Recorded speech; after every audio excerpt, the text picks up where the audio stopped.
The film begins with Sung Ryung, a 27-year-old man who has some mental challenges. Because of his condition, he often wears the same clothes and doesn't care much for personal hygiene. Sung Ryung is quite a hard worker. Despite his struggles, he sells baked bread to make money. He does this not just for himself, but also for his younger sister, Jaein, who's in high school. One interesting thing about Sung Ryung is how he often stands on a hill, looking like he's waiting for someone. Turns out he's been waiting for his old friend, Jae-hoo, for a long time. She was his childhood buddy. One day, Jae-hoo finally comes back, and Sung Ryung is super excited to see her. He rushes down the hill to meet her, but there's a twist. Jae-hoo doesn't remember Sung Ryung. She had been in Europe for almost 10 years, working on her piano skills, aiming to become famous. Sung Ryung feels a bit sad but decides to secretly follow Jae-hoo to her home. In his hurry, he leaves one of his old shoes behind. Jae-hoo notices this, and even though she's a bit wary of Sung Ryung following her, she saves his shoe from being thrown away. This simple act shows that Jae-hoo isn't just pretty and talented, cause she's also really kind-hearted. She's the kind of person who deeply cares for her family. The next day, Jae-hoo was all set to take a tour around her hometown. Her mom told her about the shoes she found, saying they belonged to Sung Ryung, a man with some mental challenges living nearby. Her mom also mentioned that Sung Ryung and Jae-hoo used to be school friends when they were kids, but Jae-hoo just couldn't recall any memories of him. Later, Jae-hoo decided to have some coffee and chill. Since she'd been in Europe for so long, she didn't know the cafe she chose was actually a shady spot run by a guy named Sang-so. Turns out, Sang-so went to school with both Sung Ryung and Jae-hoo, but none of them recognized each other. Sang-so even mistook Jae-hoo for someone who worked at the cafe, which wasn't cool. Realizing Jae-hoo was just a visitor, Sang-so told her it's best she leave. On her way home, she bumped into Sung Ryung, who was trying to hide behind a pole. Seeing him again, Jae-hoo began to remember their past. But Sung Ryung, always wanting the best for Jae-hoo, said he'd rather stay hidden and not bother her. In his rush to hide, he left another pair of shoes behind. At that time, Sung Ryung was on cloud 9 because Jae-hoo was back. He'd waited 10 long years for this. People often made fun of him, calling him names, but he didn't mind. He was just thrilled to see Jae-hoo again. And no matter what people said, he always stayed polite, especially to the older folks around his home. Soon after, the scene shifts to the past. At that time, Jae-hoo and Sung Ryung were in middle school. Jae-hoo was super into playing the piano, and Sung Ryung would often sneak glances at her while she played. It's clear he had a huge crush on her even back then. However, things took a sad turn one day. The school piano that Jae-hoo loved so much caught fire during break time. And the one who got blamed was Sung Ryung, because he was seen nearby just before the fire. So the school thought he was the troublemaker and decided to kick him out. His mom tried her best to convince the school that he was innocent, but everyone was set on their decision. Now, as an adult, Sung Ryung had only one buddy, Sang-so. But it was actually Sang-so who caused the piano fire. One day, Sung Ryung found Sang-so and his pals smoking in class. At that time, Sang-so freaked out and decided to create a diversion by setting the piano on fire. He then craftily pinned the blame on Sung Ryung. Sadly, Sang-so's plan worked and Sung Ryung was thrown out of school. To make things even sadder after this whole mess, Sung Ryung's mom got sick and passed away. So after all the drama with the piano fire, Sang-so felt super bad about it and decided to stick by Sung Ryung's side through thick and thin. Flash forward to now, and we see Sung Ryung with his adorable clever little sis Jaein. Sung Ryung is the best big bro ever cause he always makes toast for Jaein's breakfast, and is so thoughtful that he covers her plate with a pan to keep it warm. But even though Sung Ryung adores Jaein, she doesn't feel the same. In fact, she's kind of harsh on him, blaming him for their mom's passing. One day, while Sung Ryung was selling his baked goods near Jaein's school, Jae-hoo popped by. She wanted to try some of Sung Ryung's bread. Seeing her, Sung Ryung got so jittery that he accidentally sprinkled sugar all over his toast. But Jae-hoo found it funny and sweet. She even paid for her toast using a pair of old shoes Sung Ryung had left behind. This made his day. He was so thrilled that he asked a customer to watch his stall and ran around the village, shouting in happiness. At that time, Jae-hoo began to wonder why Sung Ryung was the way he was, so she asked her mom about it. Her mom shared a heartbreaking story that when Sung Ryung was just a little guy, he was super smart and lively. But a tragic accident happened. There was a gas leak at his home which affected his brain, making him less sharp. Even sadder, his dad passed away from the toxic gas. When Jai-hoo learned about this, she felt really bad for Sun Ryung. One evening, she spotted him standing near her house, just trying to catch a glimpse of her. And just like before, as soon as she tried to get closer, he started to bolt. But this time, Jai-hoo was quick and managed to stop him. She wanted to know why he always took off when she came near. That's when Sun Ryung brought up an old memory. Back when the school piano fire happened, Jai-hoo had told him she never wanted to see him again. Even though she didn't remember saying it, those words stuck with Sun Ryung. To lighten the mood, and maybe say a silent sorry, Jai-hoo gifted Sun Ryung a new pair of shoes, seeing that his old ones were in really bad shape. In that moment, Sun Ryung was over the moon with the new shoes Jai-hoo gave him. He couldn't help but polish them right outside his house. But just as he was enjoying his moment, his sister Jaein showed up and was quite mean to him. She said stuff that really hurt Sun Ryung's feelings. But as if nature itself wanted to cheer him up, snow began to fall, lifting Sun Ryung's spirits. With a big grin on his face, Sun Ryung decided to visit Jai-hoo again. When he arrived, Jai-hoo was right there on her porch.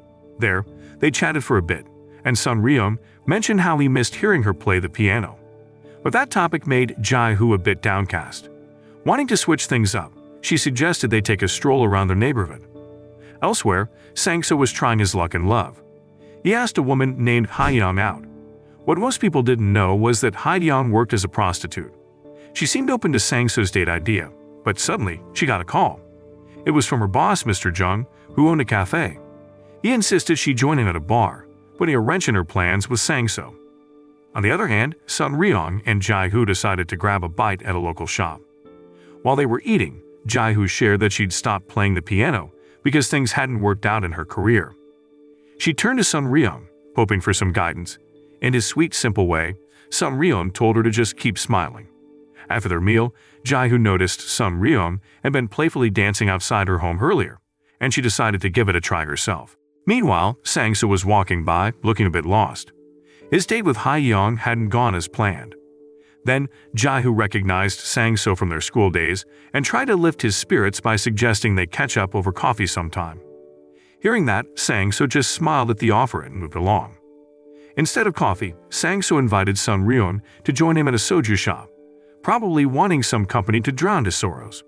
However, Sun Ryung wasn't keen on the drinking idea. After getting a whiff of the alcohol on Sang-soo's breath, he decided to help him get home safely so he could rest off the booze. In the morning, Jaein was getting ready for school. She was annoyed to find bread from Sun Ryung always waiting at her bedroom door. She couldn't help but think Sun Ryung just didn't get it, and she considered him pretty clueless. At the same time, Sang-soo overheard Jaein's comments. Trying to be helpful, he suggested she give Sun Ryung's bread a try since he made it with a lot of love. But Jaein was having none of it. She told Sang so he could toss the bread if he didn't want it. Hearing that, Sang-soo was a bit heartbroken, seeing Jaein dismiss Sun Ryung so easily, much like he had when they were younger. Meanwhile, Sun Ryung was already at his toast stand ready to sell. Spotting Jaein, he greeted her with a smile and some gentle teasing, but she just ignored him. This hurt his feelings. However, he always kept in mind his mom's last words to always care for Jaein, since she really only had him. So no matter how tough Jaein was on him, Sun Ryung always tried to stay positive and keep smiling. Soon after, Sang-soo and Jai-hoo grabbed a coffee at the cafe where Sang-soo worked. There, Sang-soo shared that Sun Ryung was his only real friend. But their chat was interrupted when Mr. Jung came in and wasn't happy about Sang-soo talking instead of working. Feeling a bit awkward, Jai-hoo decided to leave. On her way home, she saw Sun Ryung singing a familiar old song. Hearing it, she was flooded with memories and got pretty emotional. She remembered a time when she was a kid, super nervous about performing at a school event. But then she heard that same song being sung by a child, which gave her the courage to perform brilliantly. Turns out the child singing back then was Sun Ryung, cheering her on from the sidelines. Realizing this, Jai-hoo took him to his favorite spot, and it was a hilltop. At that time, she was curious about why he loved that spot so much. In his sweet and simple way, Sun Ryung said that looking at the stars there reminded him of Jai-hoo. This made her realize that Sun Ryung had always been there, patiently waiting for her. The next day, Sun Ryung was at his toast shop when Dr. Kim, an old man who loves Sun Ryung's toast, came by. He complimented Sun Ryung on how his toast keeps getting tastier.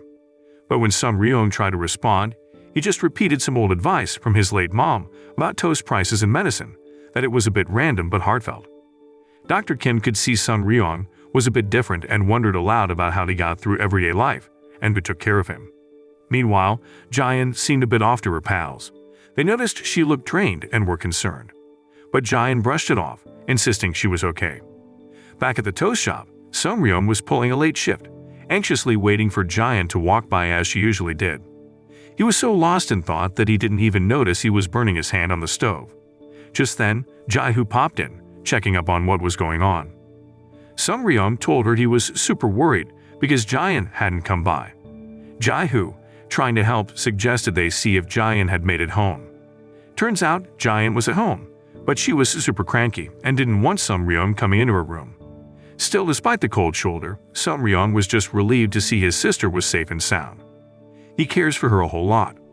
Soon after, Jae-hoo noticed that Sun Ryong had burned his hand on the stove. Without thinking twice, she helped him out by treating the burn. She even helped clean him up because he was all dusty and smoky from grilling. While she was helping him, Sun Ryong felt a wave of happiness and remembered how his mom used to bathe him when he was younger. After cleaning up, Sun Ryong looked so much better. As Jae-hoo was leaving, she hummed an old song that Sun Ryong used to sing. The next day, he was back to his usual business of selling toast. But things took a turn when he saw Jing-in. She looked really tired and was late to school. Sun Ryong was worried and asked if she was okay, but she was still mad at him for some reason. Later in the day, Jayan's friends stopped by to buy some toast from Sun Ryong. They mentioned that Jayan had been looking unwell lately. After hearing about Jayan's condition, Sun Ryong became super worried. He left his customers and ran towards the school, yelling Jayan's name. This scared the students a bit because they thought he had lost it. Thankfully, Jayan's friends helped him find her classroom. Then Sun Ryong saw Jayan had passed out and quickly carried her, hoping to get her to a hospital. On the way, one of the teachers stopped him, wondering who he was. Sun Ryong, with all his heart, shouted that he was Jayan's big brother. At the hospital, he stayed near her room, looking really anxious. At that time, Jae-hoo saw this and wondered why Sun Ryong wasn't inside Jayan's room. He explained that Jayan preferred him to be outside. Meanwhile, there was some drama between Ha-young and Sang-so. They were confessing their love for each other. But then Mr. Jung got super jealous when he found out Sang-so had feelings for Ha-young, who used to be a prostitute. Mr. Jung got so mad that he actually hit Sang-so. After the fight, Sang-so told Ha-young they should leave so she wouldn't have to work in Mr. Jung's cafe anymore. Back to Jayan. Turns out the doctor taking care of her was Dr. Kim, Jae-hoo's dad. And not just that, Dr. Kim knew Sun Ryong really well because he loved buying his toast. He shared with Jayan a touching story about Sun Ryong. He told her that ever since they were kids, Sun Ryong had been selling toast just to support Jayan. Sun Ryong even wore the same clothes since their mom passed away, because he loved Jayan so much and wanted the best for her. Dr. Kim helped Jayan see that Sun Ryong wasn't just some silly older brother, but a super awesome and caring one. But then, Dr. Kim dropped a bombshell that Jayan had a kidney problem and needed a transplant soon. The problem was Sun Ryong wasn't a match. So they turned to Sun Ryong's buddy, Sang-so. And turns out, Sang-so was a match and was kind enough to donate.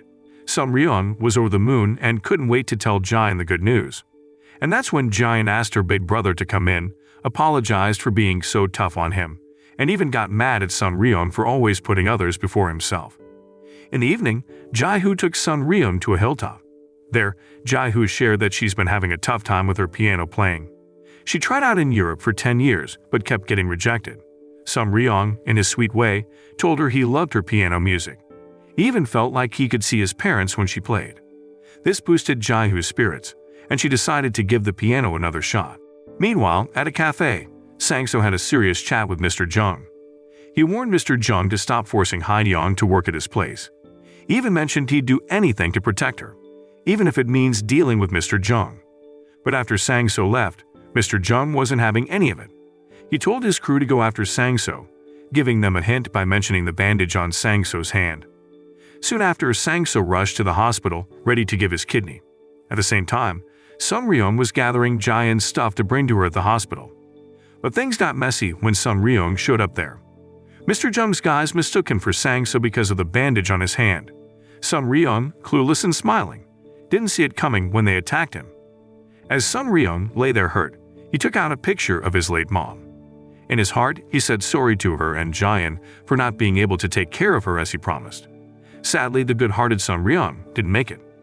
A few weeks down the road, Jae-hoo was heartbroken over losing Sun Ryung. He was her rock, always there for her. Jaehyun, now feeling better, was also crushed. When she went to get Sun Ryung's death papers sorted out, she admitted that he was her big brother. And get this, she only really got how much he cared for her when she spotted a message from their mom in his room. It was all about him looking after her and making her breakfast. Fast forward 5 months, and things have changed a bit. Sang-so's now the toast guy, filling in Sun Ryung's shoes. As for Jae-hoo, she made it big in Europe. After her show, she had a moment, shedding tears and thanking Sun Ryung. Because of him, she found her way back to her passion and rocked it.